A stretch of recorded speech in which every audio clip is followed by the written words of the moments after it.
안녕하세요. 지금까지 우리가 살펴본 여호수아 1장부터 9장까지는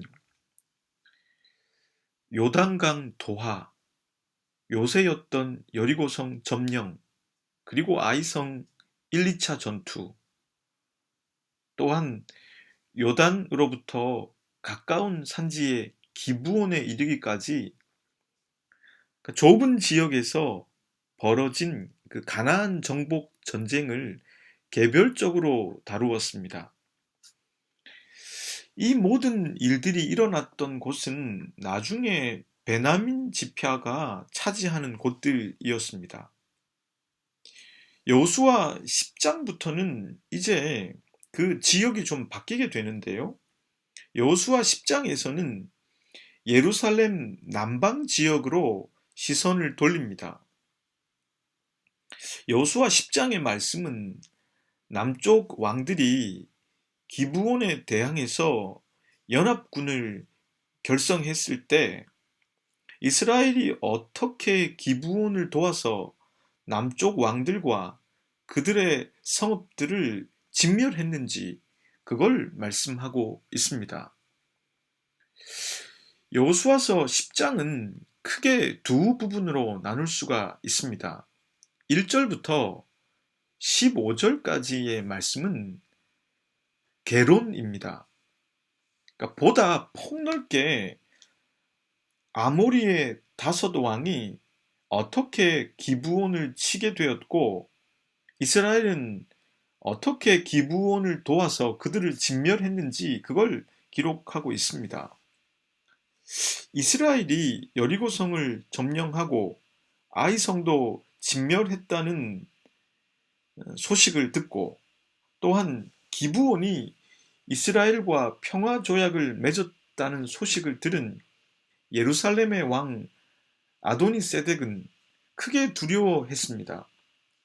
그래서 그는 헤브론 왕, 아르뭇 왕, 라기스 왕, 에글론 왕까지 이렇게 총 5성읍이 힘을 합쳐서 기브온을 공격하자고 합니다. 그러자 기브온의 왕은 자신들과 평화 조약을 체결한 이스라엘의 사람을 보내어 이와 같은 사정을 알리고 도움을 청했습니다. 그때 여호와께서 여호수아에게 이르셔서 그들을 두려워하지 말라고 하셨습니다. 그들을 넘겨주겠다고 하셨습니다. 결국 이스라엘과 기브온 군대는 아모리의 5왕을 쳐붓습니다. 칼에 죽은 자들보다 우박에 죽은 자가 더 많았습니다. 그리고 그때 있었던 일이 야살의 책에 기록되어져 있는데 아모리 왕들을 쳐부수던 날에 여호수아가 하나님께 아뢰어서 해와 달이 잠시 멈추게 되었습니다. 이것은 하나님께서 이스라엘을 위해서 싸우셨음을 보여주는 것이었습니다. 16절부터 43절까지는 앞서 게론에 이어서 이 아모리 5왕과의 전투를 보다 상세하게 기록해주고 있는 강론입니다. 5왕들은 막게다 굴에 숨었는데 여호수아는 큰 돌을 굴러 입구를 막고 후군을 쳐서 그들이 자기들의 성읍으로 가지 못하게 했습니다.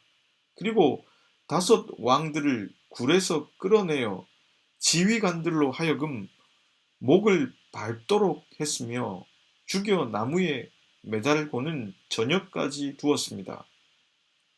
그리고 그들이 숨었던 굴에 그들을 던져 큰 돌로 막았습니다.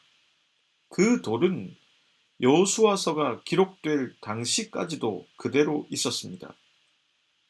그리고 이스라엘 군대는 차례로 막게다, 림나, 라기스, 에글론, 헤브론, 드비를 공격했습니다. 각 성읍 들어가 그 성읍을 점령하고는 모든 사람을 예외 없이 칼로 진멸했습니다. 이렇게 여리고 다섯 왕과 그 성읍들, 즉 남방에 있는 가나안 정복 전쟁을 승리로 이끈 뒤에 여호수아와 이스라엘 군대는 진영이 있는 길갈로 돌아왔습니다. 저는 오늘 하나님께서 주신 이 여호수아 10장 말씀을 가지고 두 가지의 생각을 해 보고자 합니다.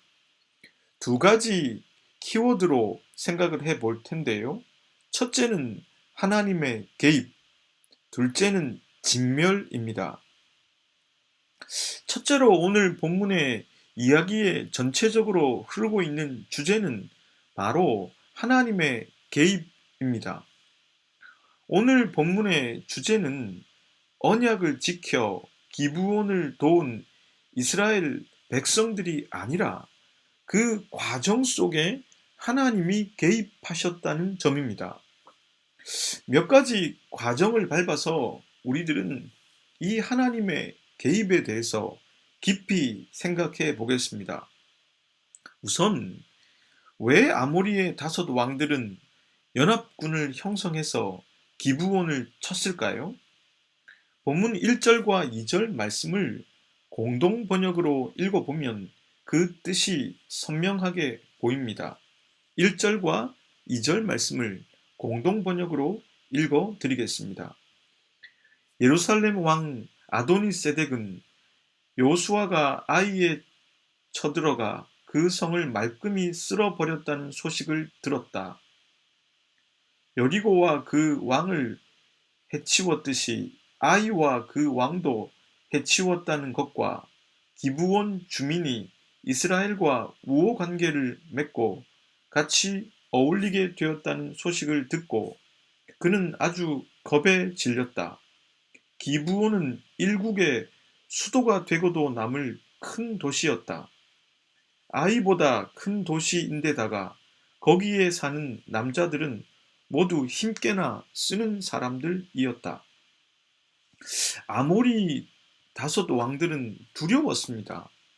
무엇이 두려웠을까요? 우선 여리고성과 아이성을 말끔히 쓸어버린 것이 두려웠습니다. 그것이 자신들의 운명이 될 가능성이 높기 때문입니다. 또한 기브온이 이스라엘의 편에 선 것을 보고 두려워했습니다. 왜냐하면 기브온은 일국의 수도가 될 만큼 큰 성읍이었으며 그들의 군사력은 강했습니다. 그런 그들조차 이스라엘 편에 섰다고 하는 것은 그들과도 전쟁을 해야 한다는 의미였고 상대적으로 기브온보다 힘이 약한 성읍들은 기브온을 보고서 이스라엘 편에 설 가능성도 있었기 때문입니다. 그러니 아모리의 다섯 왕들이 연합군을 형성해서 기브온을 치는 것은 두 가지의 목적이었을 것입니다. 첫째는 먼저 기브온을 공격함으로 기브온이 이스라엘을 돕지 못하도록 무력화시킬 목적이었을 것입니다. 둘째는 이 공격으로 다른 성읍들과 왕들에게 경고의 메시지를 던진 것이며 이스라엘이 아니라 자기들과 함께 연대하자는 메시지를 보낸 것입니다. 그들의 입장에서 보자면 기브온은 반 이스라엘의 구심점이 될 수도 있는 강한 나라였는데 여러모로 기브온의 선택이 마음에 걸렸던 것입니다. 그렇다면 이스라엘은 왜 이 전쟁에 참전했을까요? 비록 평화협정을 맺긴 했지만 종으로 삼기 위한 족속으로 삼았다면 아모리 다섯 왕들이 기브온을 칠 때 그냥 보고만 있을 수도 있지 않았을까요? 왜 그들은 자신들의 정복 전쟁이 아니라 그들 간의 내전에 뛰어들었을까요? 본문 8절은 독자들이 가지는 이 궁금증을 해결해 주고 있습니다. 본문 8절의 말씀입니다. 그때에 여호와께서 여호수아에게 이르시되 그들을 두려워하지 말라. 내가 그들을 네 손에 넘겨 주었으니 그들 중에서 한 사람도 너를 당할 자가 없으리라 하신지라. 기브온과 아모리 다섯 왕들의 전쟁에 이스라엘이 개입하게 된 직접적인 원인은 평화 조약이 아니었습니다. 그렇다고 자신들의 정복 전쟁을 위한 전략적 차원도 아니었습니다. 성경은 그걸 강조하고 있지 않습니다. 성경의 저자는 그것이 하나님의 개입 때문이었음을 강조합니다. 하나님께 묻지 않아서 범한 실수들을 마음에 간직하고 있었던 여호수아는 이번에 직접적으로 개입하시는 하나님께 충성을 다한 것입니다.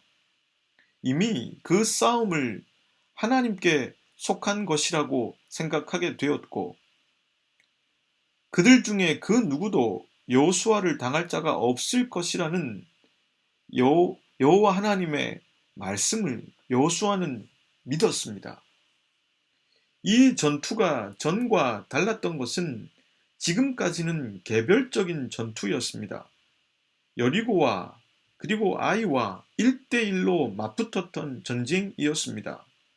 그러나 이제 아모리 다섯 왕국, 다섯 성읍을 상대하는 전투를 벌여야 했고, 그들은 지금 이스라엘이 아니라 기브온을 공격했습니다.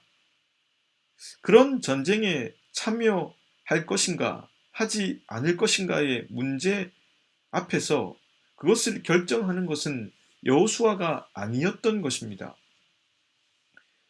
그의 어려운 결정 앞에서 여호와 하나님의 개입이 있었고, 무엇보다 여호수아는 그 여호와 하나님의 개입을 신뢰하고 나아갔습니다. 여호수아의 믿음은 결국 승리를 가져왔는데, 그 승리에 대한 기록도 인간의 능력이 전혀 드러나지 않는 방식의 승리였습니다. 본문 11절 말씀입니다. 그들이 이스라엘 앞에서 도망하여 벳호른의 비탈에서 내려갈 때에 여호와께서 하늘에서 큰 우박 덩이를 이세가에 이르기까지 내리심에 그들이 죽었으니 이스라엘 자손의 칼에 죽은 자보다 우박에 죽은 자가 더 많았더라. 이스라엘 자손의 칼에 죽은 자보다 우박에 죽은 자가 더 많았다는 기록은 그래서 더욱 우리로 하여금 이 전쟁이 누구에게서 시작되었는지를 생각하게 해줍니다. 어느 신학자는 이것이 폭풍과 같은 격렬한 전투에서 영감을 받아 기록한 문장일 것이라고 말하기도 하지만, 그것은 본문을 통해서 저자가 드러내려고 하는 바를 놓친 것이라 생각합니다. 저자는 단순히 이것이 자연 현상의 일부분임을 말하는 것이 아닙니다. 하나님의 특별한 개입을 강조하고 있습니다. 본문에서 우리가 행간을 통해서 읽어낼 수 있는 점이 있는데, 그것은 이스라엘 자손 중에는 우박에 맞아 죽은 사람이 아무도 없었다는 것입니다. 마치 출애굽 당시에 이집트 사람들이 장자의 죽음을 맞이했을 때 이스라엘 자손들만큼은 그 장자의 죽음에서 넘어갔던 것처럼 말입니다. 어느 한 분이 제게 읽어보라고 주셨던 책이 있는데, 그 책은 프레드 울만이 쓴 동급생이라는 소설입니다. 제가 다시 한번 이 소설을 읽게 되었는데, 히틀러 당시 유대인 청소년과 독일인 청소년의 우정을 그린 작품이었습니다. 이곳에 보면 신에 관해서 청소년 두 사람이 생각을 나누는 장면이 있는데, 이때 주인공 나라는 인물이 자신의 옆집에 사는 3명의 어린 남매가 타 죽는 것을 보았을 때 쓴 문장입니다. 그 아이들이 무슨 짓을 했기에, 그 가여운 어머니와 아버지가 무슨 짓을 했기에 그런 일을 당해야 했을까? 내가 보기에 가능성은 단 2가지뿐이었다. 하나님이라고는 없든지, 만일 있다면 힘이 있는데 극악 무도하거나 힘이 없어서 쓸데없는 하나님이거나, 나는 자비로운 창조주에 대한 믿음을 마지막 하나까지 깡그리 버렸다. 인간이 신에 대해서 가질 수 있는 태도들은 우선 무신론이 있을 수가 있습니다. 신이 아예 없다고 믿는 것이지요.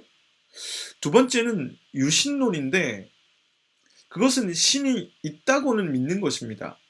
그런데 우리들은 가여운 사람들이 고통당하는 그 장면을 목도하면서 신이 없거나 신이 있다고 해도 그 신은 그것을 막을 능력이 없거나, 혹은 능력은 있는데 선하지 않은 신이라고 생각해 보게 됩니다.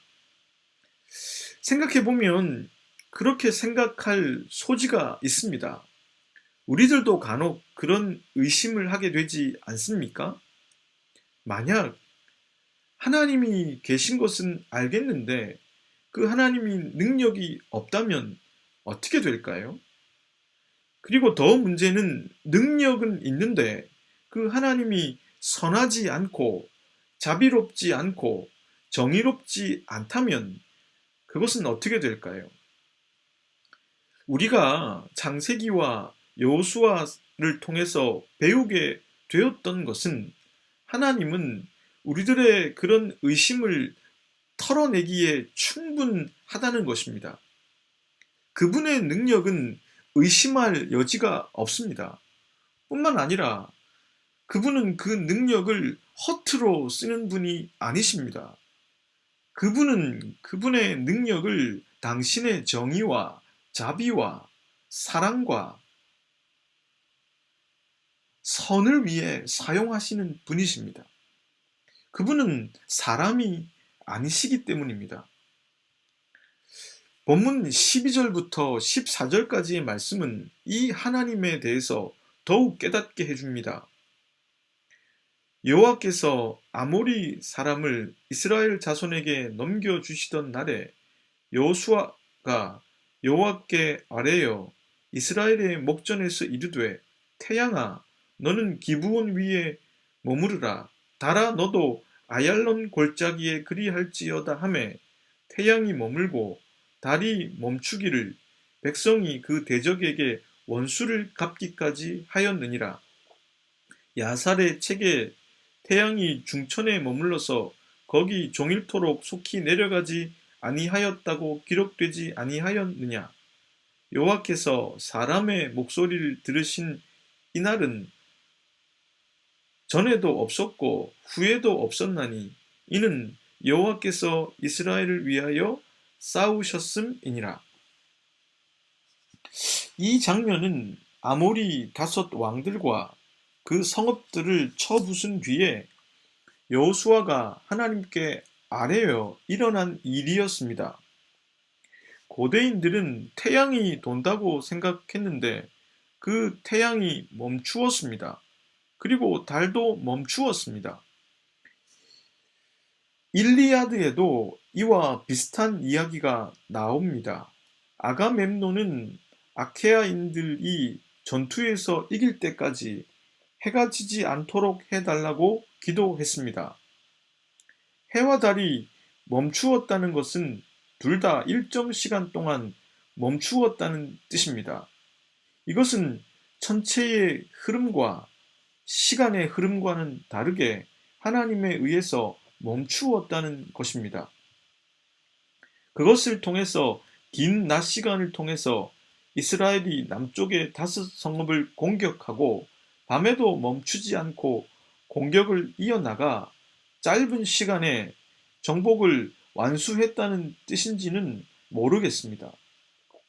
해와 달이 멈추게 한 것이 무엇을 위함이든지 간에 그 의도는 분명해 보입니다. 그것은 하나님의 개입을 설명하고 있습니다. 그런데 여호수아서의 저자는 그것을 직접 보거나 들은 것이 아니라 야살의 책에 기록된 내용이라고 했습니다. 그러하기 때문에 이것을 자연과학의 세계관에 맞추어 판단하려고 하는 것은 그리 지혜로운 시도는 아닐 것입니다. 문맥상으로 볼 때 말하려고 하는 바가 자명하기 때문입니다. 야살의 책에 기록된 것은 시입니다. 이것은 하나님께서 당신의 백성을 도우신다는 뜻입니다. 하나님께서 직접 개입하셔서 가나안 남방과의 전쟁에서 승리하게 하셨음을 확증하는 표로서 해와 달이 멈추었다는 것입니다. 이 설교를 듣고 있는 당신과 제 삶 속에 하나님께서 개입하고 계시다는 것을 믿으십니까? 저는 가만히 제 삶을 돌이켜보면 그것을 믿지 않을 수가 없습니다. 제가 한 것보다는 우박으로 상징되는 하나님께서 하신 것이 더 많음을 알기 때문입니다. 때론 해와 달이 멈추는 것처럼 자연 질서와 인간의 상식을 넘어서서 초자연 질서를 통해 저를 이끌어 오신 하나님을 경험했기 때문입니다. 하나님께서 당신과 저의 삶에 개입하고 계시다는 것을 인정하고 믿는 것이 이스라엘 백성들에게 뿐만 아니라 우리들에게도 중요합니다. 둘째 키워드는 진멸입니다. 이것은 순화해서 번역해서 진멸이지 좀 더 세게 번역을 한다면 학살이라고 할 수 있습니다. 16절 이후에 등장하는 강론에서 아모리 다섯 왕가의 전투와 그들의 죽음을 다루고 있는데 어느 신학자는 이 부분이 여호수아서에서 가장 잔인한 장면이라고 생각한다 했습니다. 저도 만약에 어린 친구들에게 설교를 한다면 가능한 이 부분은 넘어가는 것이 좋겠다고 생각합니다. 제대로 된 뜻을 알기도 전에 이 이야기가 성경에 기록되어 있는 것 자체로 오해를 해버리고 편견을 갖게 될 소지가 많기 때문입니다. 우선 왕들을 직멸하는 장면이 좀 더 노골적이고 모욕적입니다.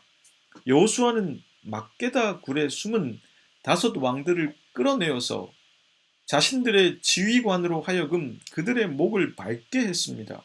그리고 그들을 나무에 매달아 죽이고는 시신을 저녁까지 두었습니다. 그들을 나무에서 내려오게 해서 그들의 시신을 동굴에 넣어 매장했습니다. 그리고 그 입구를 큰 돌로 막아 그것이 기념석이 되게 했습니다. 그 기념석은 여호수아서가 쓰여질 당시까지 그대로 있었습니다. 이와 같은 그들의 죽음에 대한 묘사는 그 왕들의 입장에서 보자면 너무나 모욕적이고 치욕적입니다. 또 상대 진영에 대한 예의가 전혀 없는 모습이라 할 수 있을 것입니다. 만약에 이스라엘이 아모리 다섯 성읍들의 백성들을 모두 다 진멸시킬 계획이 아니라면 이것은 무모한 행동이 될 수 있습니다. 왜냐하면 민심을 전혀 얻을 수 없는 방법이기 때문이지요. 그러나 성경은 차례로 림나, 라기스, 게셀, 에글론, 헤브론, 드빌 이 가나안의 남방 땅들을 쳐서 진멸시켰다고 기록되어 있습니다. 이 진멸에 대한 기록이 나올 때마다 계속 반복되는 구절이 있는데 다음과 같은 말씀입니다. 여호와께서 또 그 성읍과 그 왕을 이스라엘의 손에 붙이신지라. 칼날로 그 성읍과 그 중에 모든 사람을 쳐서 멸하여 한 사람도 남기지 아니하였으니 그 왕에게 행한 것이 여리고 왕에게 행한 것과 같았더라. 이 구절은 계속적으로 반복이 됩니다. 그러니 우리들은 이 본문을 해석할 수 있는 단서를 잡게 됩니다. 이렇게 표현한 것은 이스라엘 군대의 잔인성과 야만성을 폭로하기 위한 목적이 아니라는 것입니다. 이것은 모세의 율법에 따라 이미 명시되어 있는 대로 약속의 땅의 족속들을 모두 진멸시켜야 한다는 그 계명을 지키기 위함이었습니다. 왕들의 목을 지휘관들이 밟았다는 표현은 시편 110편 1절을 생각나게 합니다. 본문의 말씀입니다. 여호와께서 내 주에게 말씀하시기를 내가 네 원수들로 네 발판이 되게 하기까지 너는 내 오른쪽에 앉아 있으라 하셨도다. 왕들을 밟았다는 표현은 하나님께서 결국 승리하신다는 것을 의미합니다. 그것은 이스라엘의 승리일 뿐만 아니라 하나님의 승리를 의미합니다. 하나님께 대항하는 대적자들의 최후가 무엇인지를 말해주고 있는 것입니다. 이 역시도 여러 번 제가 말씀드렸지만 이 여호수아서가 쓰여질 때가 바로 바벨론 포로기였다는 것을 다시 한번 상기해 볼 필요가 있습니다. 이 말씀은 현대의 우리 입장에서는 잔인성과 폭력성에 관해 질문을 던져보게 하지만 이 글을 읽고 있는 포로 생활을 하고 있는 이스라엘 백성들에게는 결국 해방과 하나님의 승리를 의미합니다. 결국 그런 관점으로 오늘을 살고 있는 우리들도 이 말씀을 해석해야만 할 것입니다. 남방의 5 왕들은 그들이 숨었던 막게다 굴에 안장되고 말았습니다. 그들이 숨어 어떻게든 생명을 보존하려고 했던 그곳은 그들의 매장지가 되고 말았습니다. 결국 이스라엘에 대적하는 자, 다르게 표현하면 하나님께 대적하는 자들이 결국 어떤 최후를 맞이하게 될 것임을 말씀하고 있는 것입니다. 하나님의 승리를 말하며 궁극적으로 그 하나님을 믿는 사람들의 승리를 말씀하고 있습니다. 본문 42절을 통해서 여호수아서는 마무리되고 있습니다. 본문의 말씀입니다. 이스라엘의 하나님 여호와께서 이스라엘을 위해 싸우셨으므로 여호수아가 이 모든 왕들과 그들의 땅을 단번에 빼앗으니라. 결국 하나님의 개입을 통해서 진멸하게 하셨다는 것입니다. 이 말을 바꾸어 말하면 하나님께서 개입하지 않으셨다면 승리가 없었을 것이라는 뜻입니다. 그러니 우리들의 목적을 승리와 형통과 성공에 두어서는 안 된다는 것을 알 수 있습니다. 여호수아의 군대는 계속 승리만을 하지는 않았었습니다. 전쟁에서 이기고 지는 것이 아니라 누가 승리를 가져다 주고 누가 패배를 가져다 주는지 그것을 보라는 것입니다. 여러분들이 제 아무리 멋진 계획을 세운다고 해도 하나님의 뜻이 아니라면 승리하지 못할 것이고 형통할 수 없을 것입니다. 반대로 아무리 부족하고 미약해도 그분을 향한 믿음에서 시작된 그 일이 그분의 뜻에 합한 것이라면 그 무엇도 그걸 막을 수는 없을 것입니다. 그러니 부디 승리, 성공, 형통을 목적으로 삼지 마십시오. 하나님께 충성을 다하십시오. 여호수아가 여호와께 충성을 다 했고 이스라엘 백성들이 그렇게 하도록 도왔던 것처럼 말입니다. 여러분들 자신이 먼저 하나님께 충성을 다하십시오. 그리고 자녀들이 그러할 수 있도록 도우십시오. 그리고 충성을 다한 뒤에 일의 결과는 하나님께 맡기고 하나님을 기대하십시오. 함께 기도하겠습니다. 하나님, 저희들이 살아가는 현실은 하나님과 저희 사이를 갈라놓으려고 하는 것들의 투성이입니다. 이스라엘 백성들이 가나안 정복 전쟁을 해야만 했던 것은 그런 유혹들을 직접 목도하면서 하나님께 충성을 다하는 법을 배우기 위함이었습니다. 저희들이 유혹 많은 현실 속에서 당신께 충성을 다할 수 있기를 기도합니다. 성공과 형통, 그리고 승리를 목적으로 삼지 않게 해주시고 당신께 충성을 다하는 것이 삶의 궁극적인 목적이 되게 해 주십시오. 그래서 때론 실패하고 형통하지 못할 때에도 당신 앞에서 해결책을 찾아 나가는 저희들이 되게 해 주십시오. 사랑하는 형제와 자매들이 살고 있는 그들의 현실 속에서 부디 이스라엘에게 있었던 그런 승리가 있기를 간절히 바랍니다. 예수 그리스도의 이름으로 기도드립니다. 아멘.